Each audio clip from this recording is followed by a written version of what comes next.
আন্তরিক শুভেচ্ছা, ভরা ভালোবাসা। সাউন্ড সেন্টার সাউন্ড চেক করবে নতুন স্টাইলে, নতুন স্টাইলে, নতুন গানে গানে।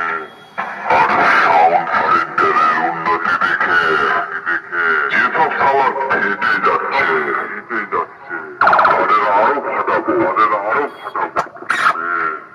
আর সাউন্ড সেন্টারের উন্নতি দেখে যেসব সাওয়ার ফেটে যাচ্ছে তাদের আরো ফাটাবো, তাদের আরো ফাটাবো।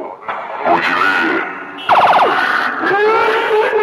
আমি সেই হুগলি জেলার খানপুরের সাউন্ড সেন্টারের মালিক। ওপেন চ্যালেঞ্জ করে গেলাম, কোন সালার যদি দম থাকে তুই সাউন্ড সেন্টারের একটা চুল নড়িয়ে দেখা, তাহলে বুঝবো তোরা বাপ কা বেটা।